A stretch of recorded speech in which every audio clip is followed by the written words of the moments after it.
नमस्कार दोस्तों, आज हम लोग सर दर्द या माइग्रेन के बारे में बात करेंगे। तो मैं वही जानकारी नहीं दूंगा जो ऑलरेडी इंटरनेट पे है, गूगल पे है, उस प्रकार की मैं बातें नहीं करूंगा। जो एग्जैक्ट है, बिल्कुल जो होता है वही वाली मैं आपको जानकारी दूंगा। बिल्कुल टेक्निकल पे नहीं जाऊंगा, बहुत ज़्यादा डीप में नहीं जाऊंगा। जो सुपरफिशियल है, जो कारण हो सकते हैं, जो कॉमन कॉजेस है, उनके ऊपर बात करेंगे। तो दोस्तों देखिए, सर दर्द अगर बार बार होने लगे तो उसी को माइग्रेन कह दिया जाता है। इसमें जो दर्द होता है वो बहुत तीव्र होता है, ये सबको मालूम है। इतना तो अभी बात आती है कि क्या क्या प्रकार के हो सकते हैं और क्या क्या इसके ट्रिगर करने वाले फैक्टर हो सकते हैं। तो पहले प्रकार पे आते हैं। तो प्रकार कैसे होते हैं? एक तो हो सकता है नाक के बीच में से अगर लाइन खींचे तो राइट साइड हो सकता है, लेफ्ट साइड का हो सकता है, राइट आई से चालू होकर पीछे सेटल हो सकता है, लेफ्ट साइड का हो सकता है, पूरा ऑक्सीपिटल हो सकता है, पीछे वाला जो हेडेक होता है वो ऑक्सीपिटल कहलाता है। फ्रंटल हो सकता है या सामने का, टेम्पोरल हो सकता है। अब इसमें सेंसेशन कैसे कैसे आ सकते हैं? किसी को ऐसा लगता है कि सर फट जाएगा, किसी को ऐसा लगता है कुछ अंदर हो रहा है, किसी को ऐसा लगता है कि वो गिर जाएगा या उसके साथ में चक्कर आएंगे, या किसी को सर दर्द के साथ में धुंधला दिखने लगता है। तो ये सब सेंसेशंस हैं जो सर दर्द के दौरान आते हैं। और भी बहुत प्रकार के सेंसेशन हो सकते हैं, मैंने कुछ चुनिंदा आपको बताए। अब बात आती है कि ट्रिगरिंग फैक्टर क्या होते हैं। देखिए, वैसे तो स्लीपलेसनेस, भूखा रहना, तेज गंध, तेज आवाज़, ये सब सर दर्द के लिए ट्रिगरिंग फैक्टर होते हैं। मतलब किसी भी प्रकार के सर दर्द के लिए, माइग्रेन के लिए ट्रिगर वाले फैक्टर होते हैं।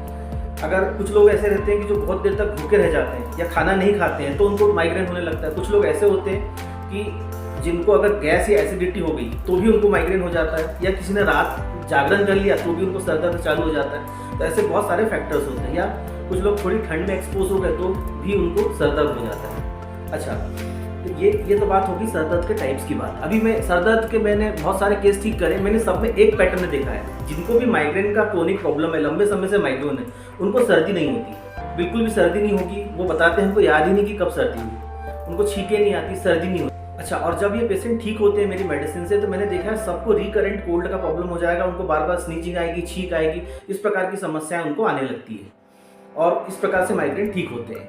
अब नेक्स्ट बात ये आती है कि माइग्रेन के क्या कारण होते हैं। तो जैसा कि बुक्स में लिखा है या इंटरनेट पे है, लिखा रहता है कि भाई एक हेरिडिटरी भी होता है, स्ट्रेस के कारण से होता है, रात्रि जागरण के कारण से होता है, और कई बार अननोन ईटियोलॉजी, मतलब कारण ही नहीं है। छोटे स्कूल के बच्चे हैं, 5 साल का बच्चा है, उसको सर दर्द बार बार हो रहा है और कुछ कारण नहीं निकल के आता, सीटी स्कैन नील, इस टाइप की कुछ चीज़ें नहीं आती, तो इसको अननोन ओरिजिन के या अननोन ईटियोलॉजी के माइग्रेन या सिर दर्द कह दिया जाता है। तो ये सब कारण होते हैं क्यों माइग्रेन होता है। अब बात करते हैं दोस्तों माइग्रेन का सॉल्यूशन क्या है। देखिए, अगर एलोपैथी में आप लेंगे तो जितनी पेन किलर ड्रग्स आती हैं, कुछ नींद की दवाइयाँ आती हैं, ये सब दी जाती है। और रही बात होम्योपैथी की, तो होम्योपैथी में हम लोग लक्षण लेकर के मरीज के लक्षण के अनुसार उसकी चिकित्सा करते हैं। और होम्योपैथी का माइग्रेन में सक्सेस रेट बहुत ज़्यादा है, मतलब 10 में से 9 केस पूरी तरह माइग्रेन से ठीक हो जाते हैं, सर दर्द से ठीक हो जाते हैं। वो पहले की तरह घूम सकते हैं, फिर सकते हैं, अपना ट्रैवल कर सकते हैं, उनको सर दर्द या माइग्रेन की प्रॉब्लम नहीं आती है। होम्योपैथी क्या मानती है कि माइग्रेन क्यों होता है? देखिए, मैं तो जो होम्योपैथी है वो उसके अकॉर्डिंग जो माइग्रेन का मेन जो कारण होता है वो होता है इंटरनल ओवर स्टिमुलेशन। मतलब ऐसा कोई थॉट, ऐसा कोई विचार, ऐसा कोई दुख, ऐसा कोई क्रोध अगर वो बॉडी के अंदर चला जाता है तो ये जो चीज़ रहती है हेड पेन के थ्रू निकलती है, मतलब सर दर्द के थ्रू निकलती है या मैनिफेस्ट होती है। मैंने जितने भी केसेस माइग्रेन के ठीक किए हैं या देखे हैं आज तक, उनमें सब में मैंने देखा या तो वो लोग बहुत इंटेलिजेंट होते हैं, बहुत ज़्यादा दिमाग का वर्क करते हैं, या बहुत ज़्यादा सोचते हैं। इस टाइप के लोगों को माइग्रेन ज़्यादा होता है। तो या बहुत ज़्यादा गुस्सा दबाते हैं, इन लोगों को भी माइग्रेन ज़्यादा होता है।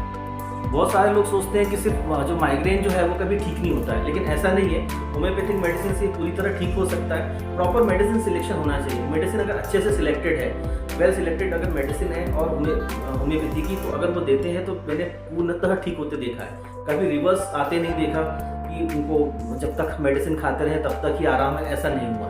और खासकर माइग्रेन के केस में। और ऐसा भी नहीं है कि बहुत टाइम लगता है, मतलब मैं जब भी या हम लोग जब भी होम्योपैथिक मेडिसिन देते हैं तो वो सेकेंड डे से ही आराम हो जाता है। ऐसा नहीं कि 15 डेज, 20 डेज या 30 डेज वेट करना है उसके बाद में आराम आएगा। कई बार जो स्कूल जाने वाले बच्चे होते हैं उनको भी बहुत सर दर्द की शिकायत होती है, तो जनरली उनको चश्मा पहना दिया जाता है कि नहीं, ये आई स्ट्रेन के कारण। देखिए, आई स्ट्रेन के कारण से भी हेडेक होता है, ऐसा नहीं कि नहीं होता, लेकिन हर केस में आई स्ट्रेन ही बच्चों के हेडेक का कारण नहीं होता है।